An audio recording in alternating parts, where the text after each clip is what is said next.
Welcome to Politics Done Right. My name is Egberto Willis, your host. Good morning, Houston. Good morning, Harris County. Good morning, Texas.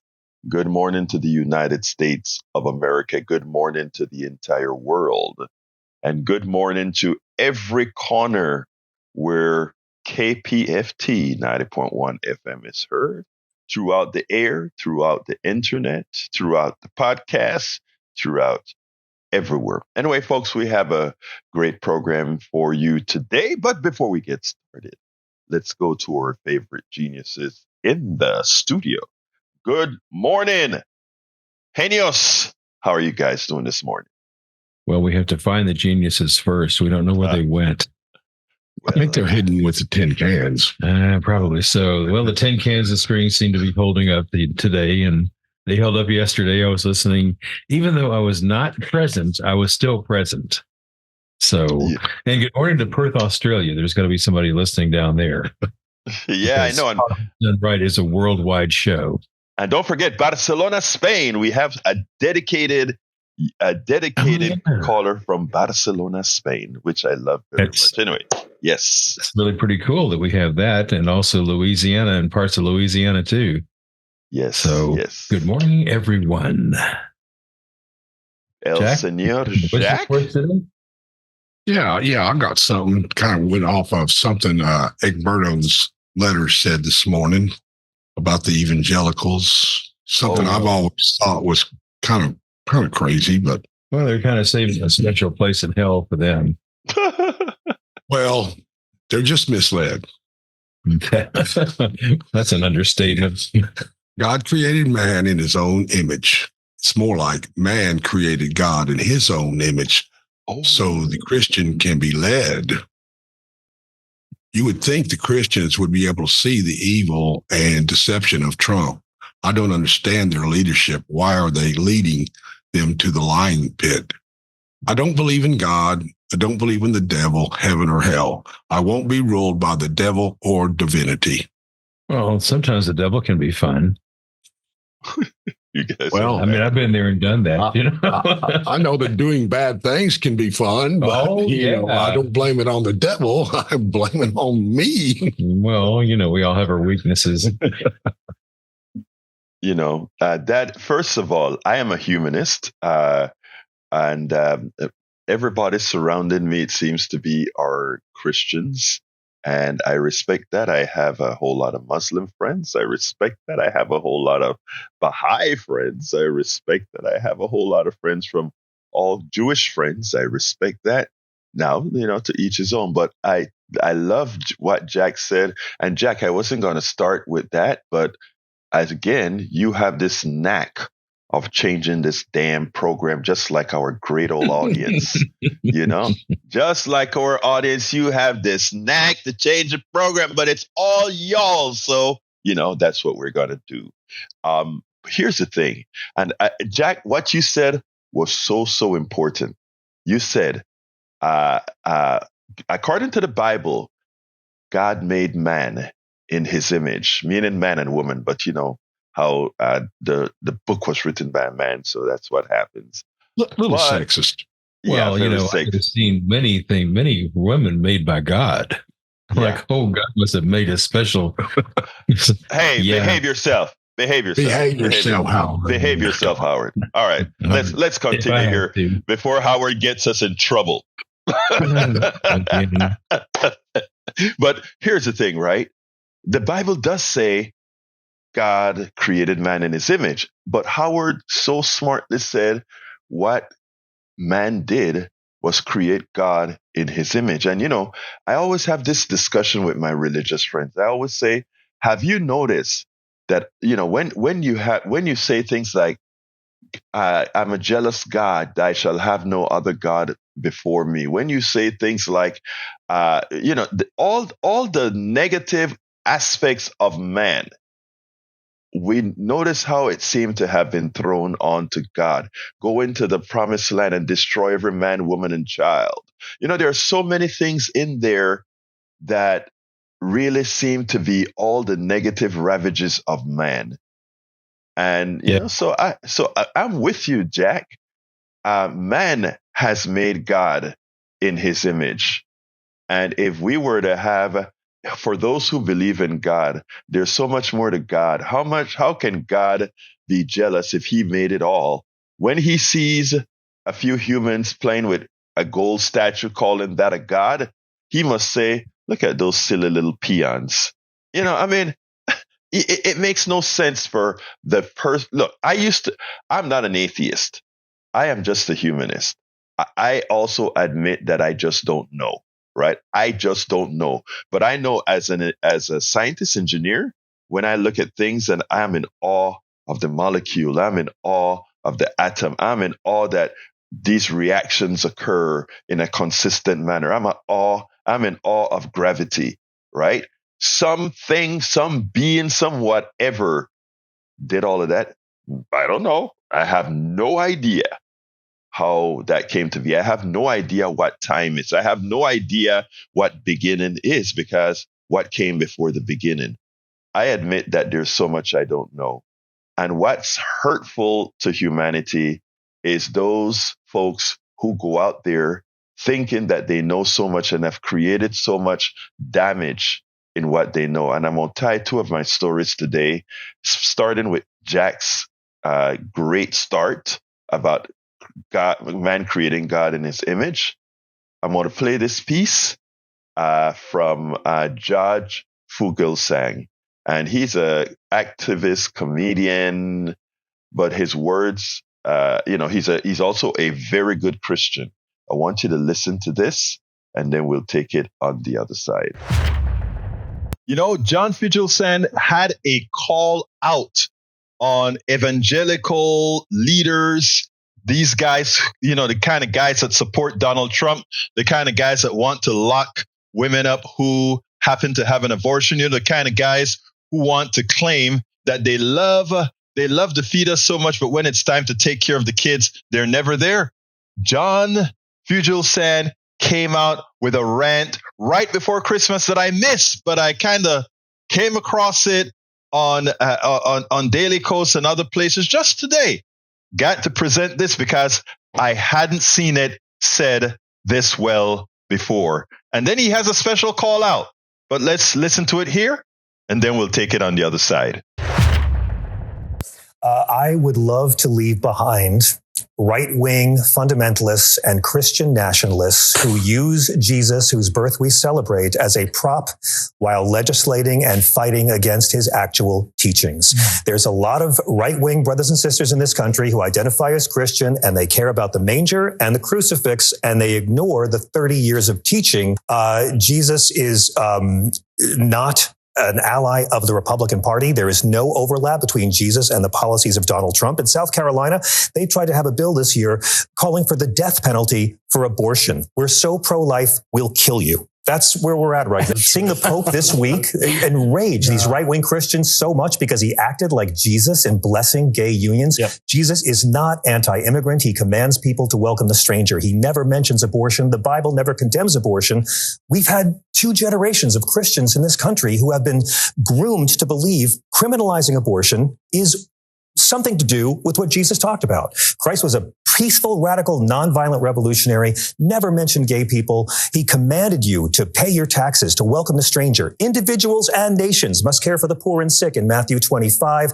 He who lives by the sword must die by the sword, Luke 22. There's a reason why these right-wingers never try to put the Sermon on the Mount on walls in classrooms. I'm the child of an ex-nun and an ex-Franciscan. Oh, wow. And if you want to criminalize abortion and put people in jail because you're so Christian when Jesus never mentioned abortion, but you support the death penalty, which Christ actually opposed, those things, then the rest of us aren't obliged to take your claims of Christian piety seriously anymore. And the media is to blame because the media loves a bad guy and has made the Falwells and the Robertsons pass for what Christianity is for a generation. It's time to take the Bible back from the hypocrites and thugs.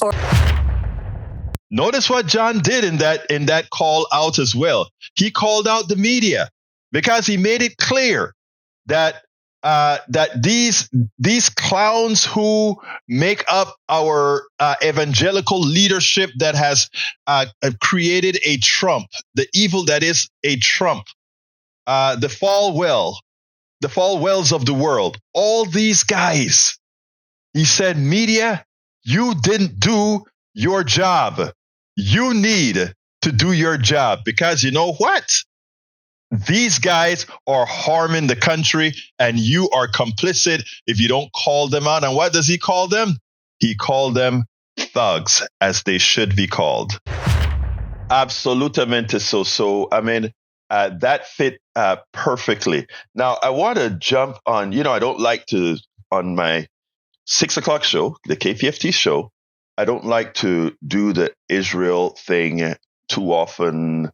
But yesterday hit a nerve as I listened to Antony Blinken, our Secretary of State, and talking to a Al Jazeera reporter, Palestinian, who talked about Israel killing several journalists, as well as the 20,000 plus dead Israelis. But before I get to the piece that I taped yesterday, I want to kind of condition folks' thoughts to think the following: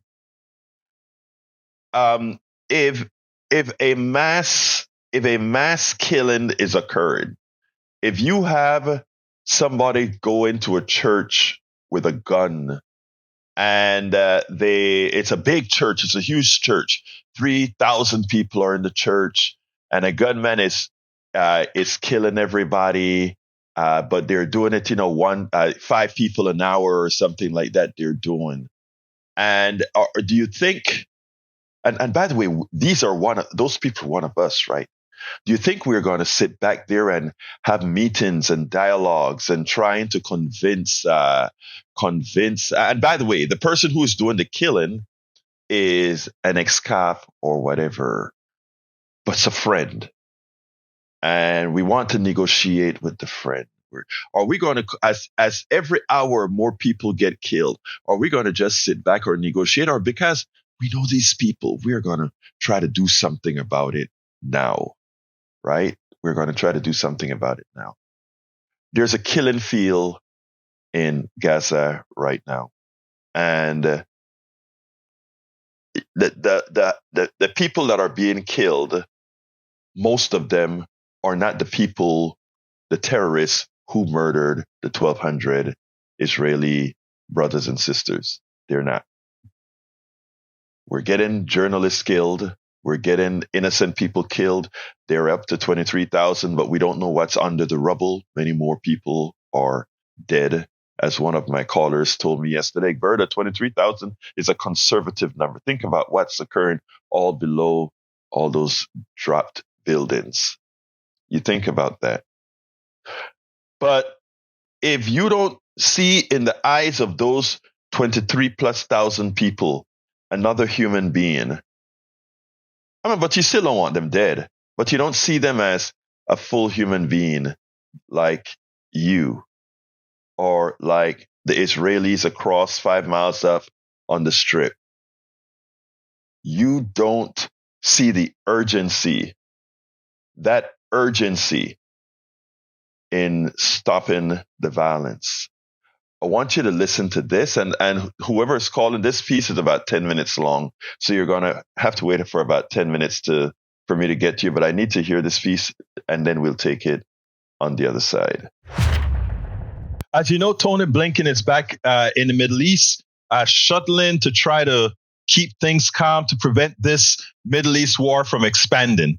And a reporter from Al Jazeera asked Blinken a specific question. First, before he asked the question, he created the proper narrative. Israel has killed over 100 reporters in Gaza. The head bureau chief at, I think it was the head bureau chief at Al Jazeera, had his family killed. And today or yesterday or a few days ago, his son was killed in a private car bombed by the Israelis. So another journalist gone dead. So he presented the narrative.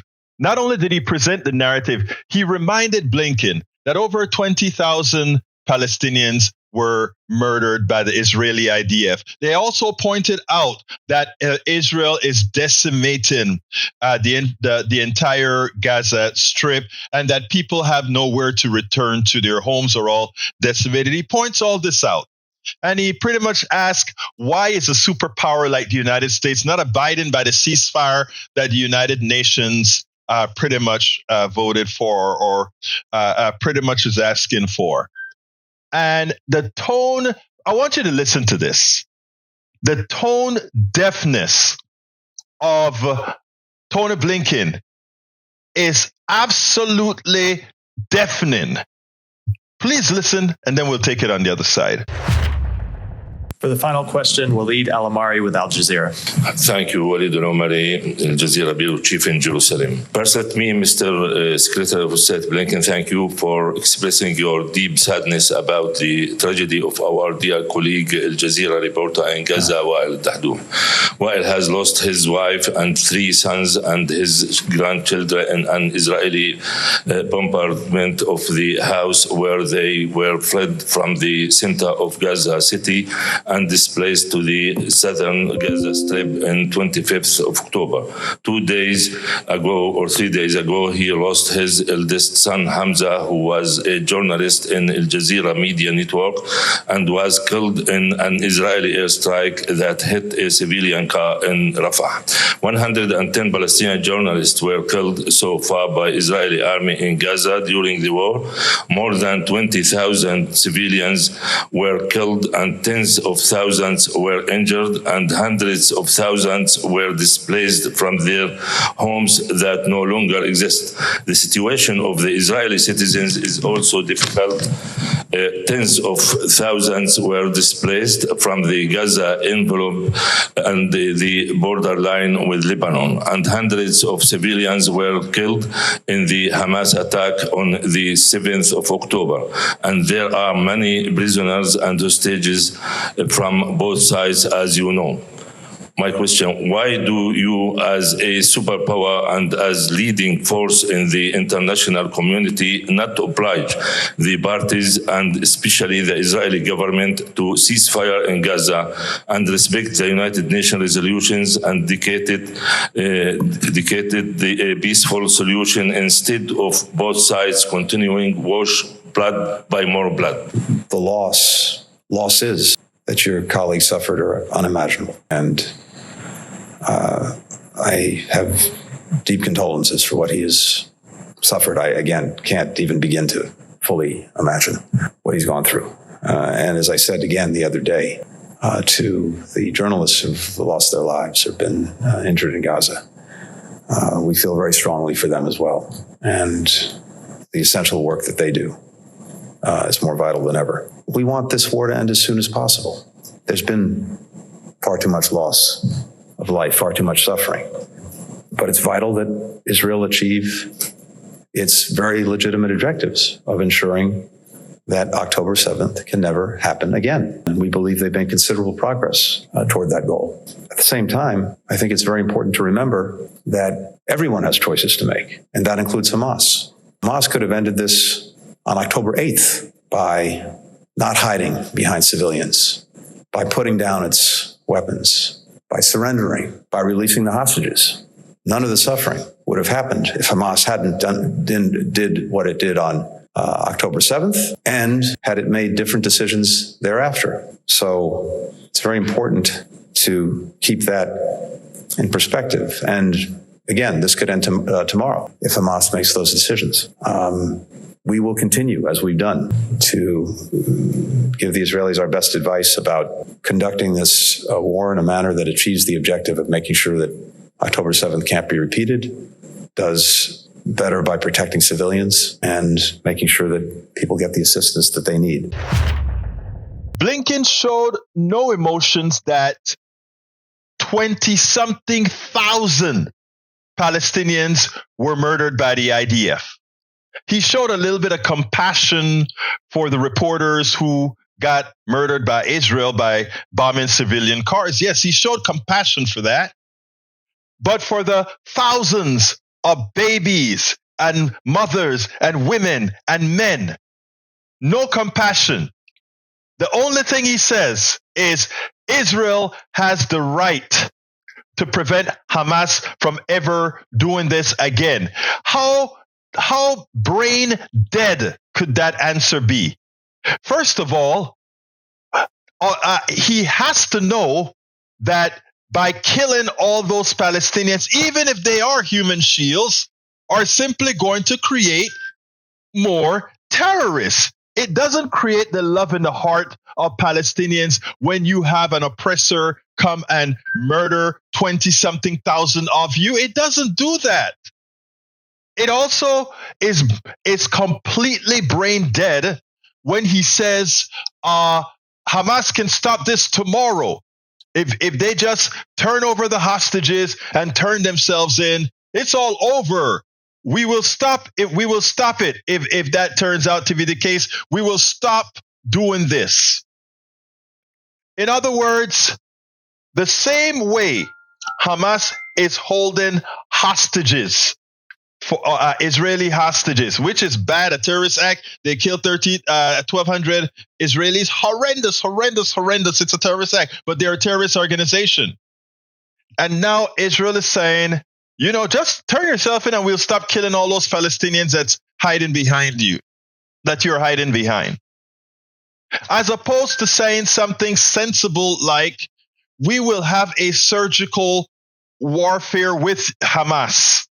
In other words, where possible, we'll bomb the tunnels, we'll have clandestine operations to go in there and surgically remove them so that they can't use Palestinians as shields to protect themselves. And you know what happens when you do that? Palestinians see, Israel doesn't want to kill all of us. They're just looking for the terrorists for real, right?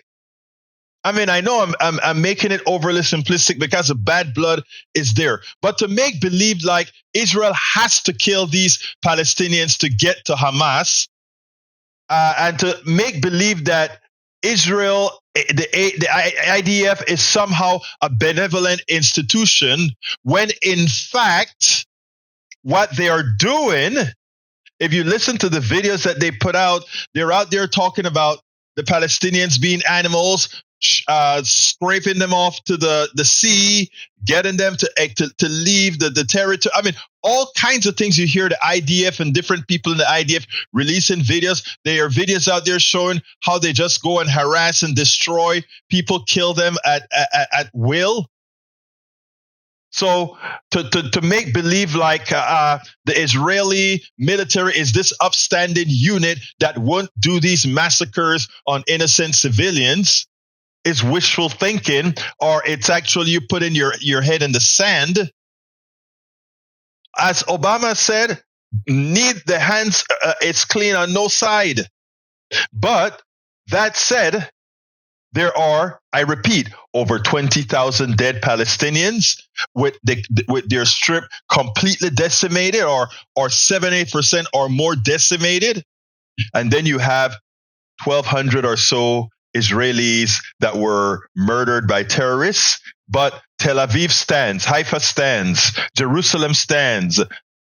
No decimation in these places. You have to ask yourself, who is the aggressor? You have to ask yourself, are your eyes deceiving you? Or you are seeing a completely and entirely asymmetric war in which one side's war has turned into genocide.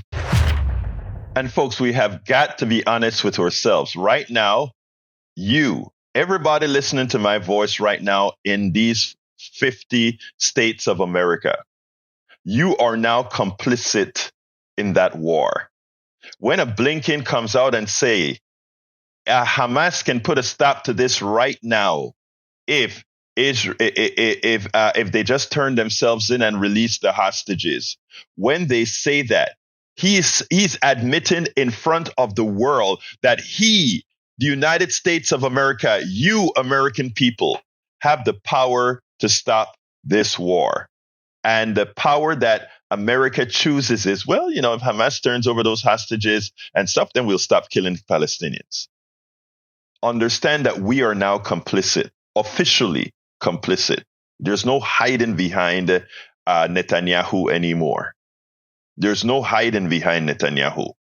Netanyahu, I think both Israelis and Americans admit, is an evil person, and we are his complicit. And we are going to feel, mark my words, the blowback is coming.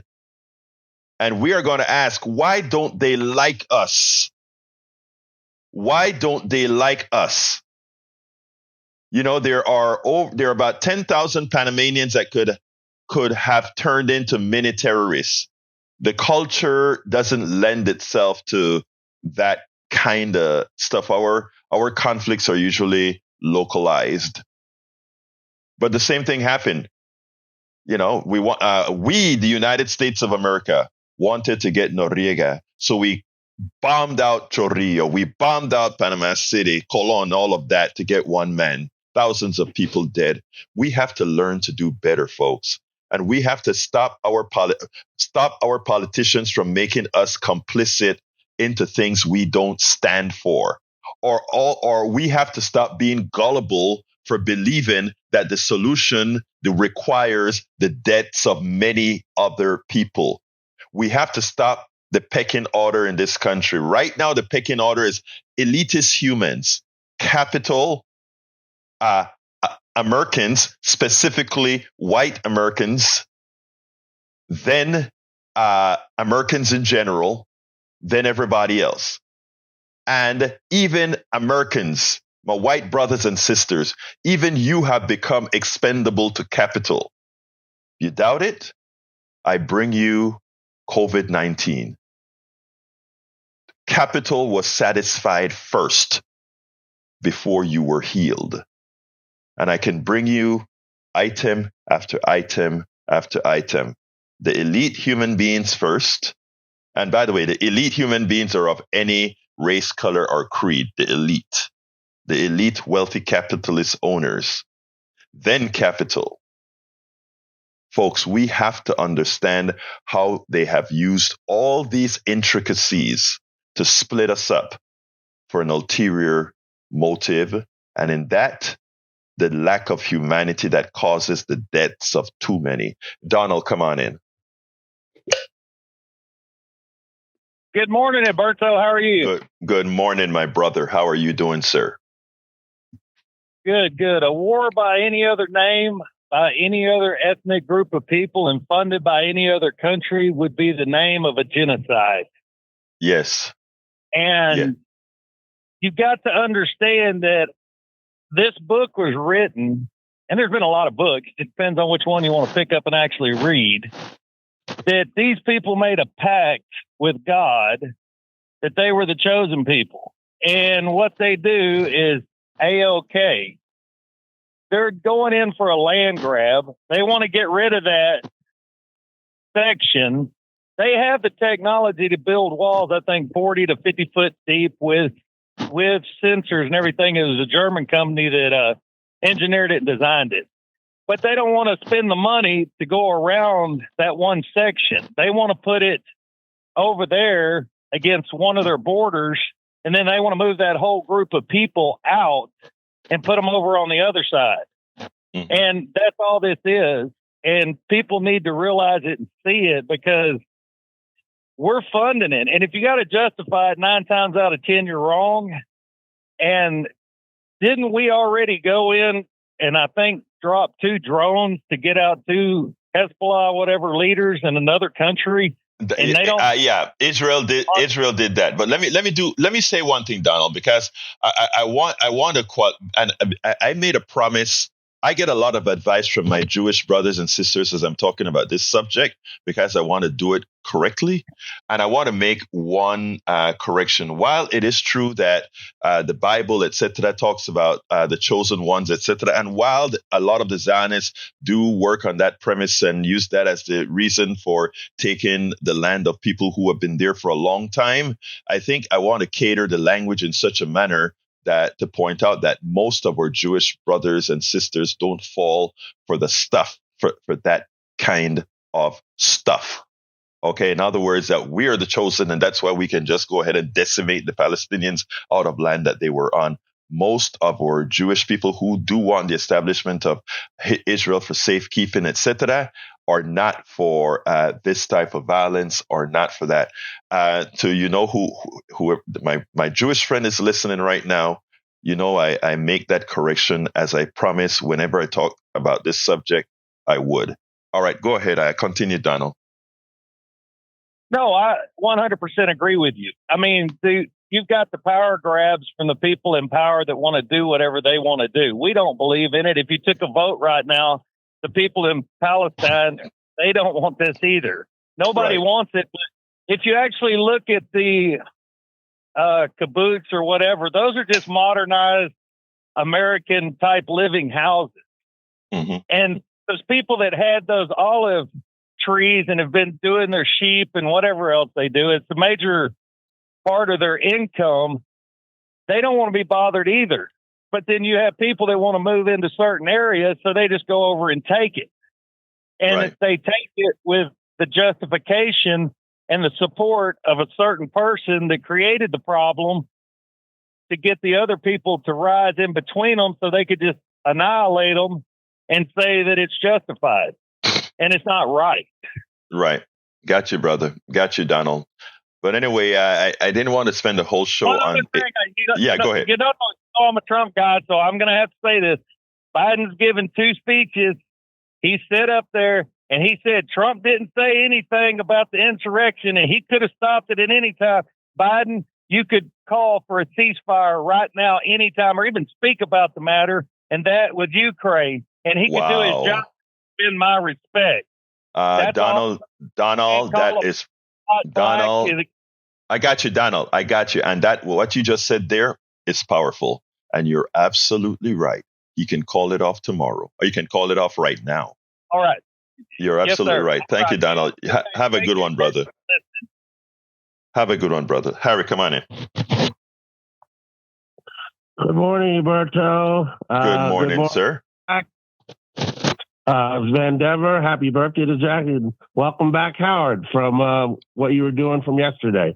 Anyway, I was going to talk about 3 things. I'm going to go as fast as I can. The first thing is when Jack Van Dever was talking about how it says in Genesis, God made man in his own image, and then Jack said, well, maybe man made God in his own image. And one of these verses that I struggle with, and I talked with one of my friends about this, is the circumcision covenant. And it talks about in there that if you are not circumcised, then you are unholy and you have broken the covenant, which means contract, and you've been cut off from God's people. I'm not circumcised, but the way I look at that, an all-knowing God, an omnipotent God, what I'm taught about in church and all these things, and God is all-knowing and knows everything. If God wanted you to be circumcised, wouldn't God have made you would have just been born that way? God does everything for a reason. And I think with your foreskin there, the reason why that part of your penis is covered is so that your penis does not get bacterial infections. That's my belief. And that's why I'm not going to do a brutal thing and get myself circumcised, even though it talks about when they are 8 days, when a male person is 8 days old, they're supposed to be circumcised to be holy with God. Now I'll go on to what you were talking about with Panama. What you were saying about to get one man, Noriega, being the boogeyman that the United States built up. They killed a lot of black people. George Bush, 41, was a murderer. And that was a genocide. And as Donald said there a moment ago about Israel, there should be a ceasefire. What the United States should do is cut off the weapons that they're giving to Israel. Now, Israel still has weapons that they can still use, but the United States needs to cut that off and stop all this senseless bombing on these women and children that are being bombed into oblivion. And when you hear young, I don't call them Palestinians, I call them Judean, because I know where it came from. It came from Syria, Palestina, but it's what these people are really called are Judean, and I've talked to Steve Hunter about this as well. But anyway, those Judean people, when you hear a girl talking about, I lost my older brother. I'm going to lose my younger brother. Well, and we have no place to live. They just keep bombing us and killing us. It's a genocide, and like that guy is asinine to make that statement. We'll just turn over the hostages and we'll stop bombing. No, you don't, because what Netanyahu wants is to wipe those people out and just declare that place, Gaza and the West Bank, all for Israelis. Now, I know all Israelis don't feel that way. A lot of them hate Netanyahu and want him out of power, but it's just, it's crazy. And we know the United States is complicit in this. And as you talked about, when we talked about this before, when Joe Biden, when he was Senator Biden, said if Israel didn't, if Israel did not wasn't in existence, we would have to create it. And I heard caller Spike talk about these things. Like you said, it's that Suez Canal. That's the United States interest to ship all those materials out. And they like having Israel in the position it's in so they can ship those materials out for the trade and the commerce that they have, because if they didn't have Israel in the position that it's in, then the United States would have to deal with Egypt, and would have to deal with the other Asian countries there over the use Harry, of that Suez. Got you, Harry. Give me the third subject. Oh, well, those were it. I talked about Panama, and I talked about Israel, and I talked about... Wow. You're right. My bad. Well, look, Harry, as usual, always have something to say, something schooled to say. Thank you so kindly, my brother Harry. Look, let's talk tomorrow. Let me get to Moses, okay? Thank you, brother. About education and learning. Thank you, brother. Thank you, brother. Let's go to Moses. Come on in, Moses. Morning. Good morning. Good morning, Moses. How you doing? How's my brother? All right. Let me say this to all of the people who are saying that God gave Israel carte blanche to do the abominations that he's doing. If you know your Torah, and we Jews who knows the Torah, there's a part where God says, he says, you say that Abraham gave you the land and you have a right to possess it. But the Torah says, and you say you will possess the land. And he said, shall you possess the land? He said, you stand up on your sword, you work abominations, and you do all this wickedness, and shall you possess the land? And he said, no.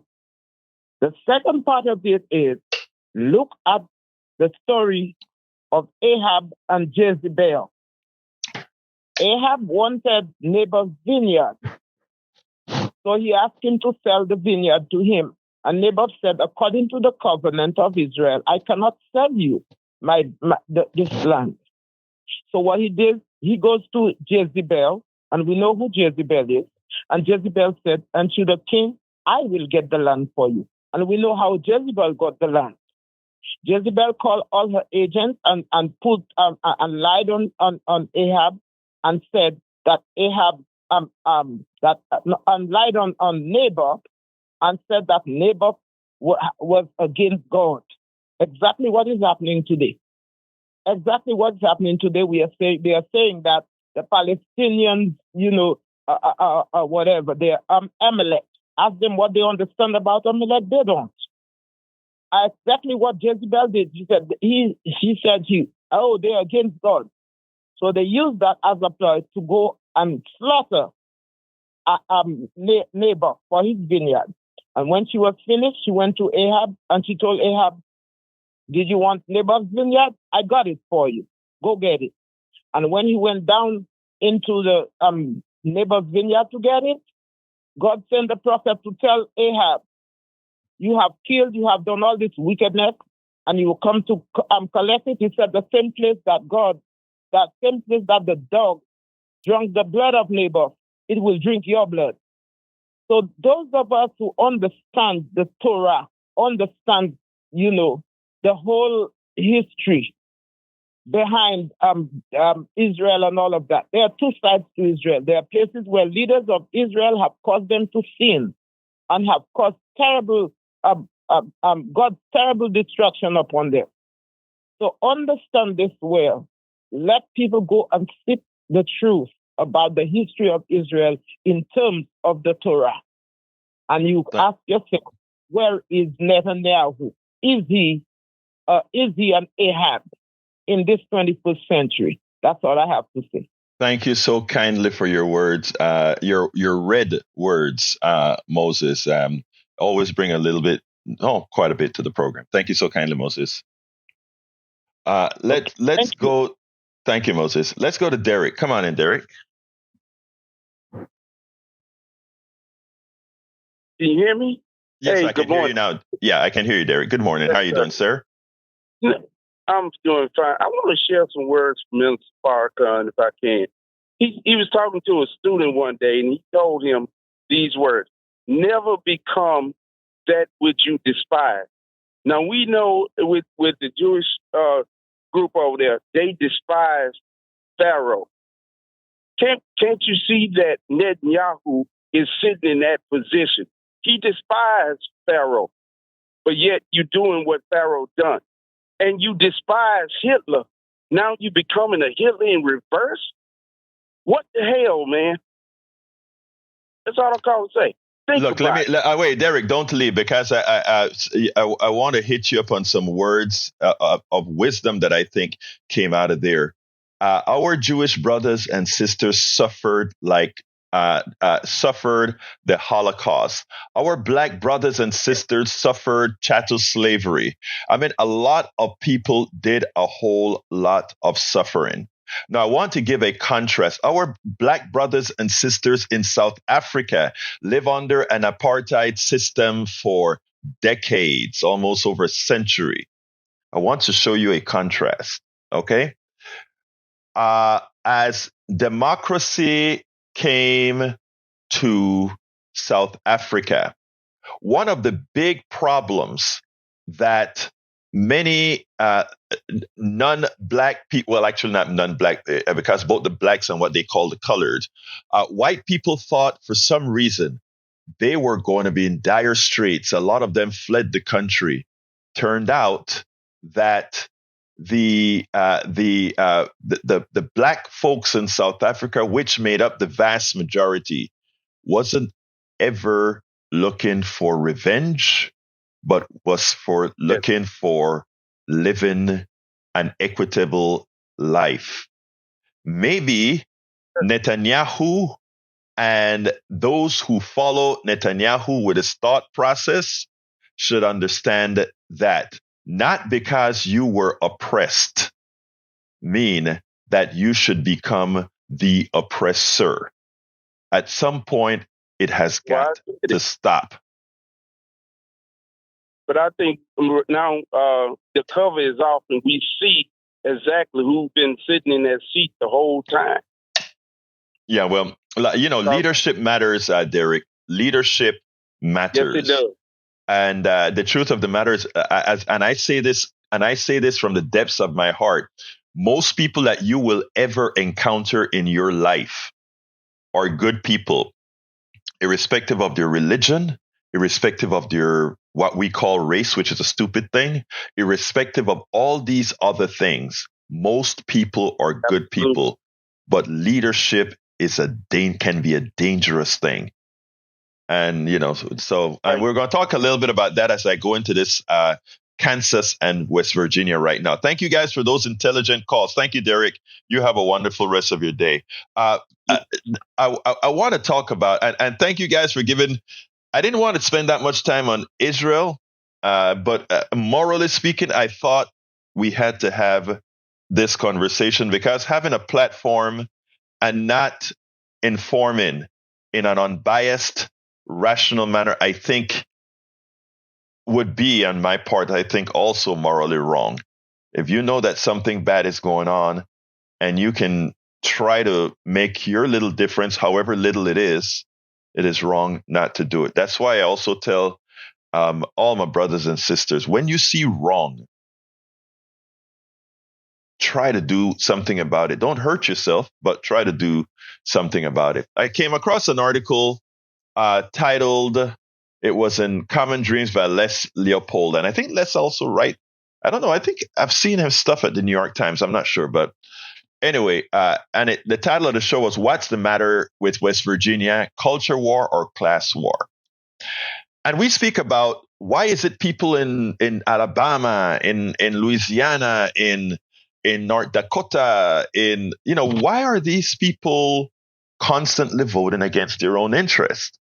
And I want to read this real fast, a part of the article, and then I'll get into it. It says, the trick never ages, illusion never wears off. Vote to stop abortion, receive rollback in capital gain taxes, vote to make our country strong again, receive the interest in deindustrialization, vote to screw those politically correct professors, receive electricity deregulation, vote to get the government. Our conventional wisdom, shaped by Frank's book, that is Thomas Frank, who wrote What's the Matter with Kansas, is what working class people vote against their interests by supporting Republicans who promote cultural issues. Yes, they vote against their interests. Or as a good friend put it, the Republicans holds up a shiny object with one hand and say, look at this, while with the other hand, they pick their supporters' pocket.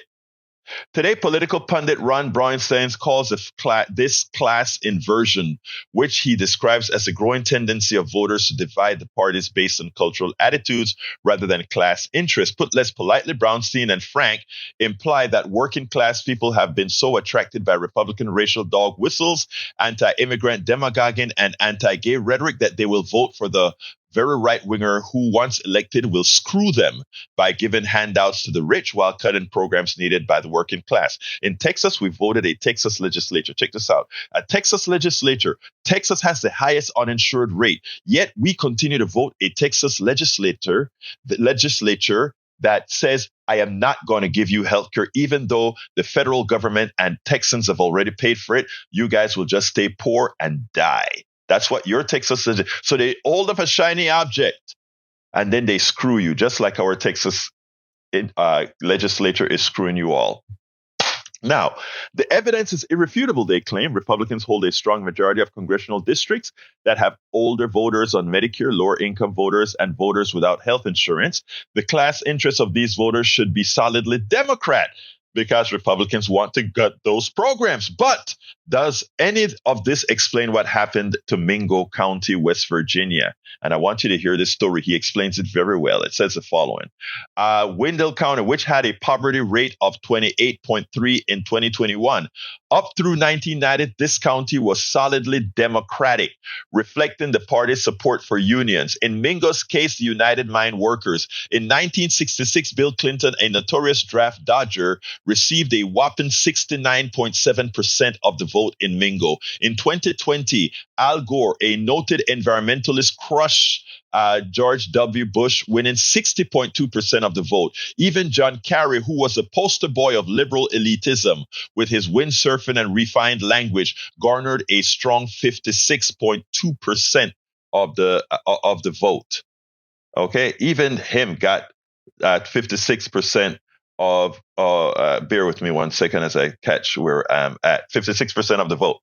The result reflect a slide that became more evident when Barack Obama received only 42% of the Mingo vote in 2008, and then a measly 27.5% in 2012. By the time Joe Biden came around in 2020, it was nearly impossible to find a Democratic voter in Mingo County. Biden received a microscopic 13.9% of the vote. So in other words, we went from getting over 69% all the way down to 13% in less than 30 years. Now, what caused this utter collapse of the Democratic vote? Did Mingo County residents who are, and don't think this county, 97.1% white, somehow resist falling for right-wing cultural issues until Barack Obama took office? Was a black president finally their excuse to express their racism, sexism, homophobia, and xenophobia by voting Republican? Not likely, given that Obama still received 3 times as many votes as Biden.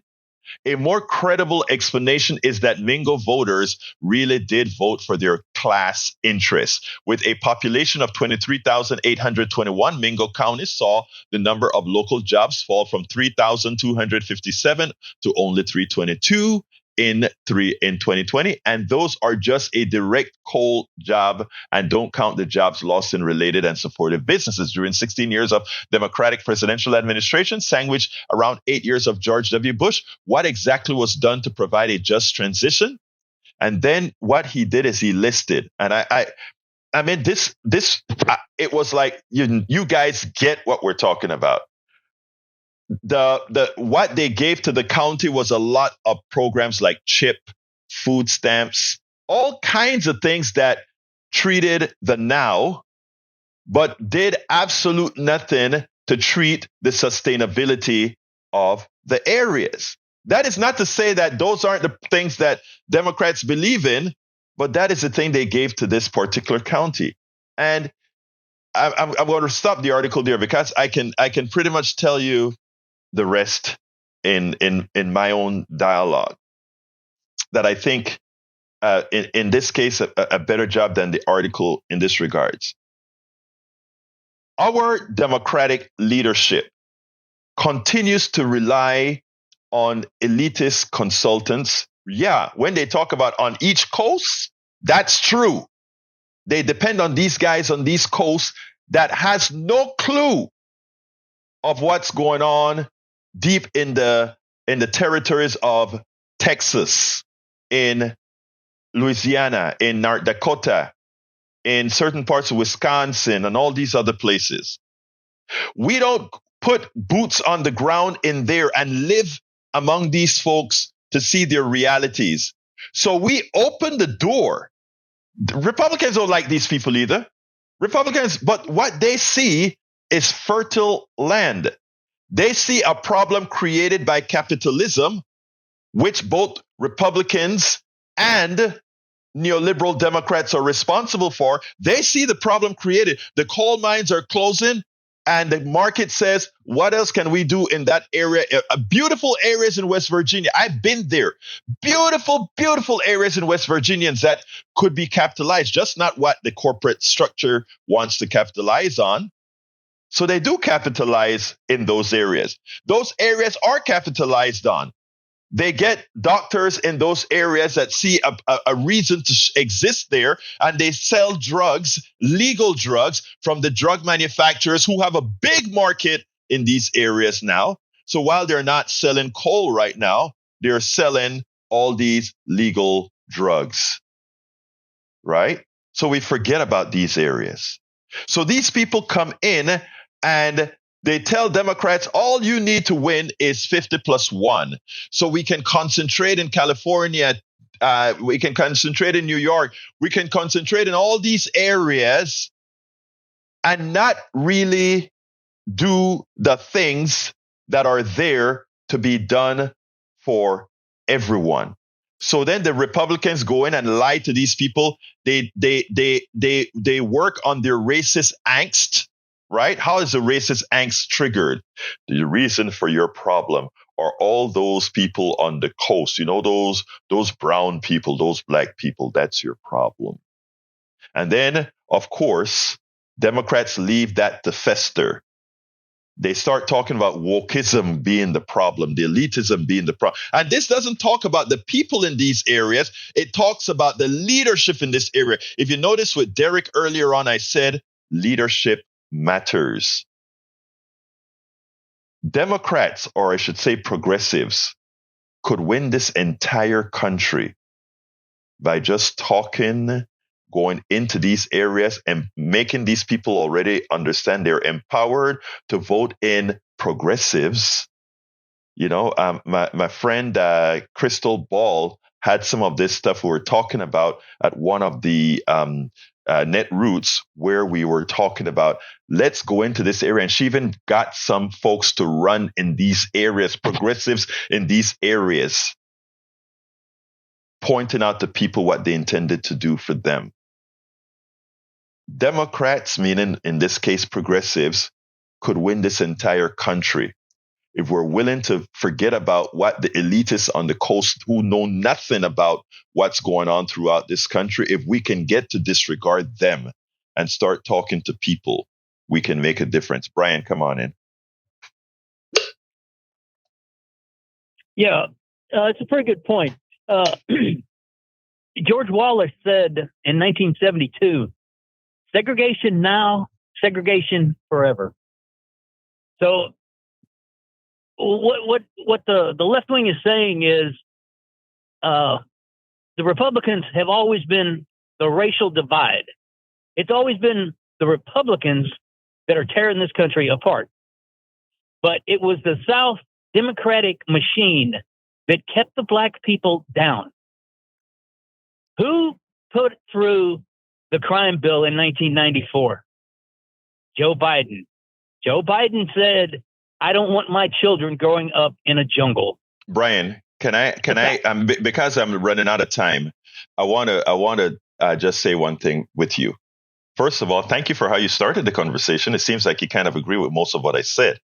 Now, secondly, let's not go into the party part with respect. I use the party part with republicanism tied to racism, not forgetting history. After all, Lincoln was a Republican, but Lincoln, remember what he said. He didn't save the Union for black, or rather, he didn't emancipate black people because he loved black people. He always thought that whites were a superior race. He did it to save the Union. But let's forget about all of that. There was a transition within the Republican and Democratic Party. Dixiecrats became Republicans, but that's not what this is all about. What I'm trying to go is deeper than that. I am trying to say that we need to go into every area so that a Brian, the mere fact that a Brian who is normally antagonistic with me is starting to realize that we are for the people in general tells me we're doing our job. I don't want to hit the racial thing in the 2 minutes that I have right now. You and I can discuss that another day. As far as the transition between parties, etc., we have to get beyond that and start thinking about people. Give me a quick one before I go to close out. Quick, Brian, real quick. No, go ahead and close out. I'll talk to you tomorrow. Bye. All right, thank you. All right, let's go. Come on in, my dear brothers in the studio. Well, looks like another fine day here ahead for programming on KPFT, and good show today. Very good show. A lot of callers and a lot of good stuff there. And Jack has some wisdom for us all. Okay, 20,000 Palestinians dead, 1,200 Israelis dead, shows Netanyahu will kill Israelis to kill Palestinians. Wow. Yes, I agree 100%. I agree with you so much. Thank you so kindly, guys. I got to get out of here. But anyway, thank you, Howard. Thank you, Jack. Thank you, great callers, all of you. Thank you, audience, for listening. Love you all. My name is Egberto Willies. This is Politics Done Right. And you guys know how I end this baby. I am what? Out. We spend a lot of time deconstructing the news, trying to parse it into a form that everybody can understand. We try to find those little nitpicks where it flies above the fray, etc. If you really like these videos that we do, I want to ask a big favor. Please go ahead, number 1, subscribe to our channel, and number 2, please join if you can. Thank you so kindly for watching. Keep watching. Please remember to share. We must populate the entire internet with our progressive message, a message that we know is what most Americans say that they want. So help us, please join.